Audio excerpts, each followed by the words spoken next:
ډېرې تاواني کړلو چې دا زموږ د سیزن وخت شي بس پاکستان لاره بنده شي هر کال چې دا زموږ د سیزن شروع شي بس دا لاره بنده شي بیا او د پاکستان د قصد پاکستان دی خدای بس همدغسې لري چې بیخي موږ ته سره د نه لګي موږ نه خورو د پاکستان یو شی هم نه خورو خپل وطني تولیدات خورو او وطني شیان خورو هغه شیان خورو چې زموږ وطن دپاره هم ګټه ده او زموږ لپاره هم ګټه یو پاکه خاوره شوې د دې خبر سره سم په میوه منډۍ کې یو څه نرخونه لوړ شوي دي هغه دهقانانو چې کوم یو پچې په 1.5 سل 1.50 1.50 الا په سلې خرڅوله هغه نن 280 210 240 په دغه ریټونو کې دي پاکستان کې لاره بند کې زموږ ناغو ته ډېر زیان ده مونږ ته که دومره زیان دی چې زموږ او ستاسو مال به یو شل به یې برزان خرشي خو هغه ته دومره زیان دی چې د ورځې تقریبا په میلیونهاو هغو د ګمرکاتو نه د خپل کسټم نه عاید لري هغه به هم پرې کټ شي همدغه بچې څو ورځې وړاندې په 110 110 پرې خرڅېده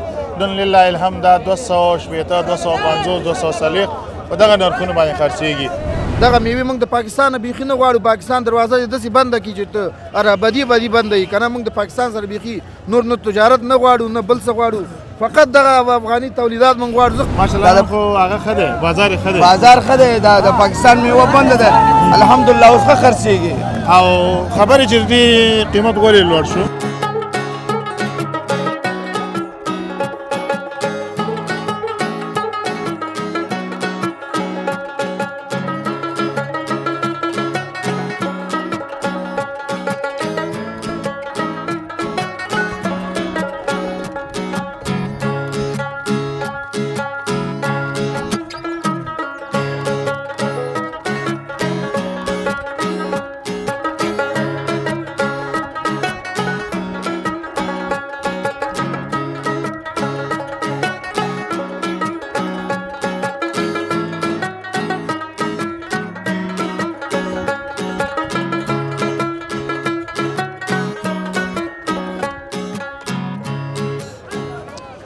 سلامونه ستړي مو شئ وخت مو په خیر درنو ملګرو ډېر زیات خوشحاله یم چې په هیواد کې امن دی سکون دی ژوند روان دی د دې هر څه ورخوا د یو څه مشکل سره چې موږ تاسې مخ یو په دې وروستیو کې زموږ د ګاونډي هیوادونو سره راکړه واکړه یو څه ودرېدله که څه هم دا زموږ لپاره په ګټه دی او دا به زموږ د ولسونو لپاره په ګټه زموږ د دولت لپاره په ګټه د دې لپاره به بدیله لاره پیدا کړي او د بدیلې لارې به نورو هیوادونو ته دغه زموږ حاصلات صادر شي په وروستیو کې ما واورېدل چې ازبکستان سربیره منځنۍ اسیا ته به زموږ دغه مڼې انګور انار او نور هغه میوجات چې زموږ په هیواد کې کیږي هغه به صادریږي او په ښه قیمت به پلورل کیږي دا ډېر ښه خبره ده یوازې موږ مخکې د ګاونډي هیوادونو په هغه راکړه ورکړه باندې تمرکز کولو موږ فکر کوو چې صرف په همدې باندې به زموږ دغه کار رواني خو نه نو اوس د ازبکستان ورخوا په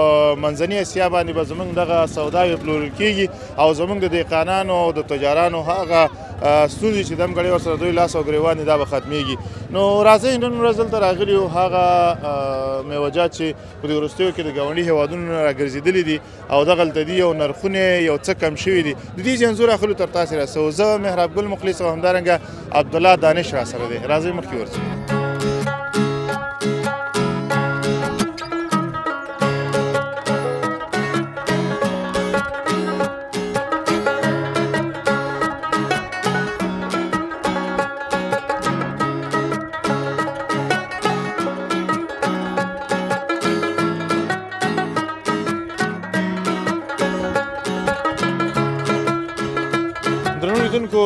لکه څرنګه چې په پیل کې ما یادونه وکړله په دې وروستیو کې زموږ دولت په دې وتوانېده چې د دغو خپلو حاصلاتو لپاره بدیله لار ولټوي او بدیله لارې دا وه چې د ازبکستان ورخوا منځنۍ اسیا ته زموږ د دغو حاصلاتو د صادرولو پرېکړه کړې ده د دې خبر سره سم په میوه منډۍ کې یو څه نرخونه لوړ شوي دي هغه دهقانانو چې کوم یو پچې په 1.5 سل 1.50 1.50 الا په سلې خرڅوله هغه نن 280 210 240 په دغه ریټونو کې دي دا ډېره ښه خبره ده ځکه چې زموږ دهقانانو زموږ ذمهدارانو دغه یوې پچې یا یو باغ لپاره پوره کال خواري کړي او بیا تجارانو چې دا اخیستي د 15 روپۍ مزدورۍ لپاره لکه تېر ځل چې ما یو چا سره مرکه وکړه هغې ویل چې 50 لکه افغانۍ پکې ما تاوان کړی دی نو هغو خو تاوان لپاره نه و اخیستی دغه خساره چې دوی ته اوښتې ده ښایي چې په راتلونکو 4 کلونو کې هم دوی ډک نه کړي زه خوشحاله یم چې زموږ د هېواد دغه میوه په لوړه بیه باندې وپلورل شي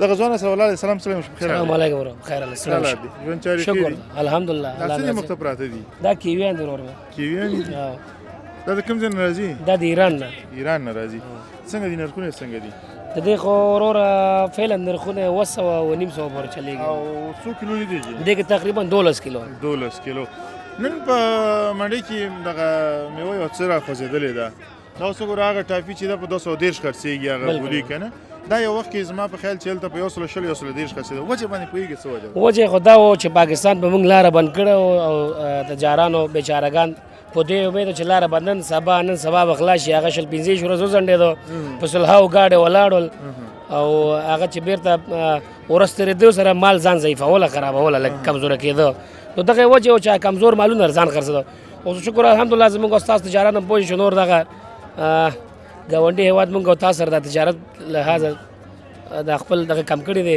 نه غواړي چې مونږ سره تجارت وکړي علت یې مونږ ته معلوم نه هغو ته به معلوم وي نو دوی اوس غواړي چې خپل مالونه تازه په تازه خپل وطن کې لکه خرڅ کړي تازه په تازه انشاءالله ښه نرخونه دی ډېره مننه دا د پاکستان خبره تا وکړله پاکستان دغه لاره که بنده شي زموږ تجارانو لپاره او په هغو لپاره کوم ګټه او تاوان به پاکستان چې لاره بند کړي زموږ نه هغو ته ډېر زیان ده مونږ ته که دومره زیان دی چې زمونږ او ستاسو مال به یو شل به برزان خرشي خو هغه ته دومره زیان دی چې د ورځې تقریبا په ملیونهاو هغو د ګمرکاتو نه د خپل کسټم نه عاید لري هغه به هم پرې کټ شي او نور تاوان یې دا چې ملک به دغه سره مخ شي لکه اوس د سبزي د لحاظه چې وګورو رومیان 1 کیلو هغو ته به 1200 روپۍ چې د افغانستان لور کیلو به 100 روپۍ باندې واخیستو نو دغه زیان هغو ته مونږ نه ډېر هغو ته دي ته څه وایې چې دغه لاره دې همدغسې وتړل شي که نه خلاصه دي نه لاره چې خلاص شي په دې دا خو تجارت ده که نه باید چې لاره خلاص شي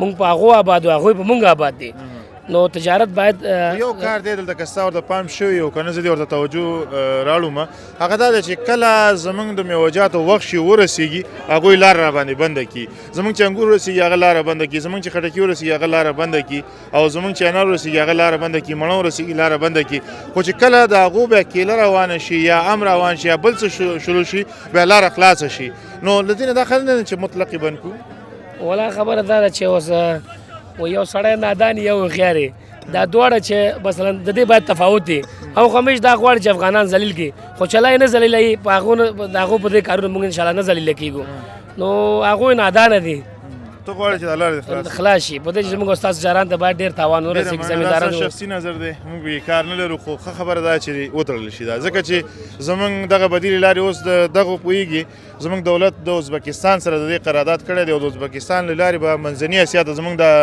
اموال صادرېږي دغه یو بچی چې اوس په 210 210 خرڅېږي دا به تر 500 روپیو پورې هلته خرڅ شي نو د دې نه دا ښه ده چې دا لاره بنده شي او د هغه لارې نه صادرات ولرو هغه زموږ زړونه ته چاودلی چې بند شي په دې هم خوشحال یو خو خپل تجاران باندې خفه کېږو دا زمیندارانو دهقانانو باندې خفه کېږو دهقانانو ته ګټه ده پکې اوس یو څه عرضي تاوان وایي ځکه دغه مالونه به اوس هلته صادر نه شي خو راتلونکي کوم یو پلان اوس خو په کار دا ده چې ورته 3 میاشتې پوخ بند کړي چې د هغو سیزن شروع ده کیلې رومیان کینوګان د هغو شروع کېږي باید څه کال د دونه موږ بدل واخلو باید څه کال یې بند کړي پې 100% زموږ دا ستاسو اسلامي امارت باید پوی باندې څه کال دا 3 میاشتې 2 سیزن 100% باید پې بند کړي ځکه چې زموږ مالونه زموږ تجاران ته ډېر تاوان ورسول دغسې باید په هغو هم بند شي انشاءالله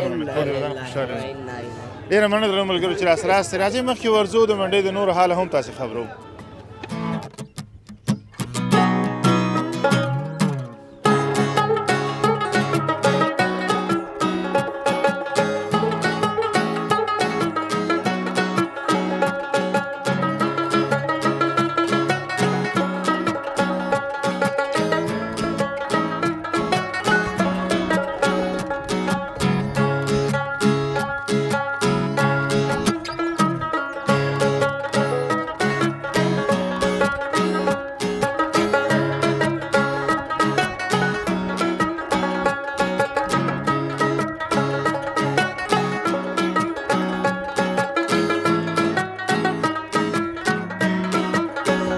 لیدونکو بیا هم ستړي مه شئ، په خیر راغلی.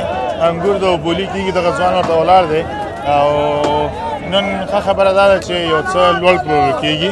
همدغه بچې څو ورځې وړاندې په 120 130 روپۍ خرڅېده، نن لله الحمد دا 280 250 240 په دغه نرخونو باندې خرڅېږي. دا ډېره ښه خبره ده چې زما یو تجار له تاوانه بچ کېږي، زما دهقان هغه اجوره ګوري، دا ډېره ښه خبره ده. سلام سلام په خیر راغلی وروره. وعلیکم السلام. السلام علیکم. څنګه یې د ژوند څنګه یې؟ شکر د الحمدلله. څنګه تاسو په خیر راغلی؟ انګور څنګه دي خرڅېږي که نه خرڅېږي؟ شکر د الحمدلله ښه خرڅېږي. ماشاءالله خو هغه ښه دی، بازار یې ښه دی. بازار ښه دی، د پاکستان میوه بنده ده الحمدلله، اوس ښه خرڅېږي. او خبرې چې دې قیمت ولې لوړ شو؟ قیمت د انګور ډېر ښایسته انګور دی. دا مخکې په 950 روپۍ خرڅېدلې. او بله خبره دا چې اوس زموږ دولت په دې وتوانېده چې بدیله لار ورته ولټوي. په دې څه موده کې به تاسې وګورئ چې دغه کوم انګور چې موږ پاکستان ته صادرول دا به د خیره سره د منځنۍ اسیا ته ځي او په لوړه بیه به خرڅېږي. څومره خوشحاله یې ورته؟ ډېره خوشحاله یو. الله دې وکړي چې دا زموږ د تجارت لاره خلاصه شي، چې بل ملکونو ته چې د پاکستان نه موږ تېر یو، چې بل ملکونو سره شي ښه دی. او پاکستان دغسې وختونو کې موږ سره اکثره وخت دا کوي چې ډېرې تاواني کړلو چې دا زموږ د سیزن وخت شي بس پاکستان لاره بنده شي. هر کال چې دا زموږ د سیزن شروع شي بس دا لاره بنده شي بیا. او چې کله د هغوی شروع شي بیا خلاص کله د هغوی شروع شي بیا چې معمولي غوندې یو لانجه راشي او خبر راشي بیا لاره بندې. نو د هغوی غونډه زور په لاره باندې دی. او څه وینا غواړئ خپلو هېوادوالو ته؟ موږ دا وینا غواړو چې زموږ دا تجارت خلاص شي، بل ملکونو سره شي. نو الله دې ډېره مننه. او کور دې ودان تاسو سره الله دې خوشحاله لره ژوندی اوسئ. ډېره مننه. ته د انګور خرڅ کړه چې ویې ګورو څنګه خرڅېږي دا. خلاص کړه. بسم الله که د خیر سره والنعم خدا صابوره شلانی انګور راکش کا خلاص انګور راوړه چې ویې ګورو. درنو ملګرو دغه انګور تاسې ګورئ د هېواد میوه ده او په هېواد کې بیا ډېر ښه تازه او کله چې دغه تازه انګور درته رسېږي نو خوشبخته انسان به وي. دغه وګور راشه سندرخاني انګور دی او ډېر خوندور انګور دي. ونعم خدای ماشاءالله ماشاءالله. اوس بیا وګورئ په څو خرڅېږي. 200 لس روپۍ 20 روپۍ 150 روپۍ 40 50 شپېته 280 روپۍ 280.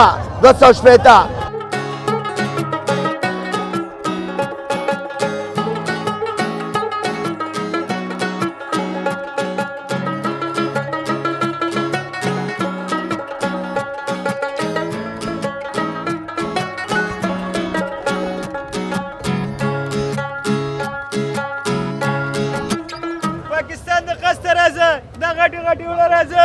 دا په څو؟ دا په 115 شو. 115. څومره وزن پکې دی؟ دې کې 8 کیلو. 8 کیلو. نه تللی ده؟ او تللیم ده کنه ته دا وګوره مسلمانه. د چا د قصد راځه دا مڼه خو دې ماته راکړه ده. دا زه والم واخله. دا ویې خورم؟ ویې خوره. اجازه ده؟ اجازه ده طبیعي. یعنې حرام نشي راته بیا؟ حلال دی حلال. مالک یم. دی مالک دی د مور شدو غوندې بخشش دی. بیا خو یې خورم نو چې دې مالک یې بس صحیح دی. څه حالات دي وروره؟ شکر الحمدلله. تاسو شکر دی الحمدلله. نوش جان الله دې عزت. ته فکر کوې چې مڼه په بل هېواد کې نه داسې افغانستان کې شکر دی الحمدلله ډېره فریماني ده او د میوو او د هغې ډېره فریماني ده. ټول افغانانو ته پکار ده چې راشي میوې وخوري. ارزانه دي الوګان په 1.5 سل اخلي، دا په 100 روپۍ او 80 روپۍ دغسې ښایسته مڼه پیدا کېږي. دا او د پاکستان د قصد پاکستان دی خدای بس همدغسې لري چې بیخي موږ ته سره د نه لګي. موږ نه خورو د پاکستان یو شی هم نه خورو، خپل وطني تولیدات خورو، وطني شیان خورو. هغه شیان خورو چې زموږ وطن دپاره هم ګټه ده او زموږ لپاره هم ګټه یو پاکه خاوره شوې په مرداره خاوره باندې نه. بالکل. دا راته وایي چې په دې وروستیو کې پاکستان دا پرېکړه چې وکړه چې موږ دا ګیټ بندو. د هغوی یو پلان دا و چې زموږ دغه میوجات چې دلته وراسته شي او لله الحمد چې زموږ دولت په دې وتوانېده چې بدیله لار ورته ولټوي. ته څه نظر لري چې دغه دروازې چې دایم لپاره بنده شي که نه خلاص شي؟ الحمدلله موږ خپل د دولت نه ډېر خوشحاله یو چې دغه تجارانو دپاره ښایسته زمینه برابره کړي او د خلکو دپاره ښه کار برابر کړي. دا تجاران دغه میوې موږ د پاکستان نه بیخي نه غواړو. پاکستان دروازه یې داسې بنده کړي چې ته بدي بنده یي که نه. موږ د پاکستان سره بیخي نور نه تجارت نه غواړو نه بل څه غواړو. فقط دغه افغاني تولیدات موږ غواړو. زه خپل هم یو مشتری یم، زه دې منډۍ ته راغلی یم د کور دپاره میوه وړم، هر هفتې دپاره الوګانې باندې زه څه کوم چې الوګان وړم. شکر دی میوه ارزانه ده، ډېر ارزانه ده. همدې په خاطر راغلي چې موږ هم میوه ویسو، هفتهوار میوه وړو. نو دغلته راغلو، ستاسو سره مخامخ شولو، نو ډېر خوشحاله یم چې د پاکستان دروازه بنده ده. الله دې دغسې بنده وساتي. تر پروسه کال موږ پیاز موږ باندې 400 اوس په 40 روپۍ دی، یو من پیاز موږ ته په 40 روپۍ دی. پروسه کال رومیان موږ لپاره 350 اوس چې دی په 100 روپۍ افغانۍ باندې دی. ډېر خوشحاله یو. دغسې د نور بدیل لارې ولټئ، مثال د ایران سره د تجارت وکړي، چین سره، ازبکستان، همدغسې تاجکستان، هند سره چې زمونږ هر وخت موږ سره ملاتړ کړی دی. دغه دوست هېواد دی، دغه خلکو سره د خپل د هغه چارې راپیل کړي چې تجارتونه ورسره ښه ډېر پرېمانه شي. ډېره مننه. په خپل دولت او په خپل عوامو دې غږ څه دی؟ زمونږ عوامو باندې دا غږ دی چې نه دې خوري، الوګان دې نه خوري، را دې شي میوه دې وخوري. بل شی دې نه خوري، پیسې دې بې ځایه نه په انرژي باب او په دې شیانو نه مصرفوي. را دې شي دغلته ننګرهار ته دغه منډۍ ته دې راشي. ماشاءالله زه هر هفته کې دغلته راځم او ډېر ښایسته بېدیباري او ډېر ښایسته میوې ارزانه نرخونه باندې دې واخلي، خپل ماشومان له دې بیسي. هم خرما ده هم ثواب ده. بالکل. او په دولت دې غږ څه دی؟ په دولت مې دا غږ دی چې دغه د غریبانانو دپاره کار برابر کړي، زمینه برابر کړي او خلکو ته کار برابر کړي. خلک دې پرېږدي چې ښه آزاده کار وکړي. دغه مسافرو سره چې د پاکستان نه راځي، له دې خلکو سره له یو کمپ پیدا کړي، یو کومک دې ورسره وکړي چې دغه خلکو سره ډېر ضرورت لري. اول مال هم لازمه ده چې زه کور لرم، کرایي وایي ارزانه ورکړم، نور ورکوم، یو ځای ورته ورکړم. همدغسې دولت دپاره همداسې لازمه ده چې یو زمینه ورته برابره کړي، ښایسته کار ورته برابر کړي چې دا خلک خوشحاله شي. دوی بېرته بیخي پاکستان ته نور د پاکستان او د نورو هېوادونو نوم وانخلي. بالکل. ډېره زیاته مننه. د دولت نه او د تاسو نه ډېره خوشحاله یو او الله پاک دې بس زمونږ او ستاسو ملک اتفاق او اتحاد راوړي چې موږ خپل ملک را جوړ کړو. ډېره مننه. او الله مو خوشحاله اوسئ. درنو ملګرو، د دغه ځوان خبرې مو واورېدلې. بې له شکه چې ټولې خبرې پر ځای او مهمې خبرې وي. یوه خبره دا وه چې د پاکستان له احتیاج د خلاصون یوازینۍ لاره دا ده چې زموږ د خپلو حاصلاتو او تولیداتو قدر وکړو او په ژوند کې استعمال کړو. درنو ملګرو، موږ ګوره ډېر خوشبخته یو، موږ په خپل قدر نه پوهېږو. او دغه ورور وایي چې په خپله خاوره او په پاکه خاوره خوږه میوه. نو څنګه دي انګور څنګه دي؟ دا پچې 200 روپۍ ده. 200 یې خو وزن ډېر که نه؟ 12 کیلو وزن لري دا. 12 کیلو یعنې څه کم 2 منه. او 2 منه. یعنې 100 روپۍ شاوخوا من راځي. نو ولې نه خورو؟ هغه ته ورته ووایه نن یې نه خورې کله به یې خورې؟ او چې نن یې نه خورې کله به یې خورې. آفرین. او کله یې خپله خورې که نه؟ کور ته دې ولې هم خورو. سهار وختي چې راغلي اول مې یوه ګوشه دې نه خوړلې ده. دا څه یا خو دې ارام خوړلي دي بیا؟ خو دې ارام خوړلي؟ نه لال مې خوړلي دي. ولې ارام مې خوړلي؟ ځکه تاسو ته په حلال دي چې چا ته خو نه وایي چې دې کې دومره وزن دی، په وزن یې نه ورکوي په کار. دا بس جالۍ ده بس دا. افغانستان کې یو د میوې وزن چا معلوم کړی استاده؟ بالکل. دا خلک د هغه بې وزنه میوه خوري دلته. بالکل. 100 کیلو وزن یې پکې 100 او 1.5 سلې والي. بالکل.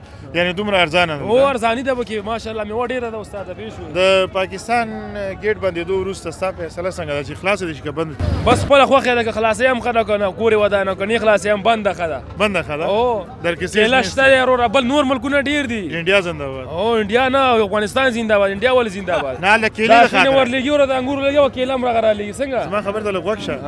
کیله د انډیا نه اوس راځي. مالې چې پاکستان بنده کړه انډیا زنده‌باد دا خو شته دی. انډیا نه هم راځي، ایران نه هم راځي کیله. هر ملک نه کیله راځي. او ځان له پاکستان کې کیله نه ده.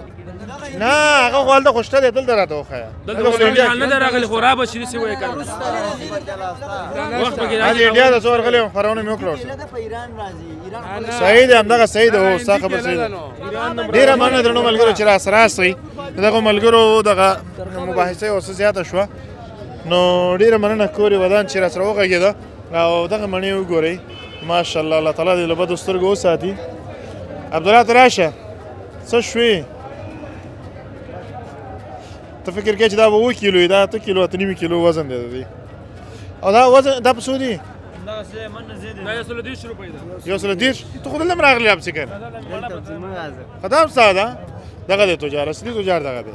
هر ځای کې ځان ته سودا اخیستې څه خرڅ کړه که نه شکر دی ډېر څومره دی خرڅ کړه نږدې شو اوس تقریبا 130 پاکټه مې خرڅ کړي 130 څو روپۍ دی یو پاکټ کې وګټل 10 روپۍ پاکټ مې یو ماشاءالله بیا خو دې کار کړی دی او شکر دی 130 پاکټ چې خرڅ کړي 1300 افغانۍ دې ګټلې همدغسې مې ګټلې ماشاءالله الله تعالی دې ته نیکو مبارک کړي خیر اوسې الله او صدقه به کې وباسه ښه ان شاء الله صدقه خو ورکوو صدقه کې څه ورکې نقد ورکې که نه بس هغه هم څه وسه هغه ورکوو یو پاکټ مڼه ورکې که څه او مڼه ورکوو رانر کوي تیرا نه ورکا یو پاکټ رانر ته دې خو ده یو پیکټ راکا راواله پاکټ اے کب لګو پازابې دي داسې نه کب لګو هغه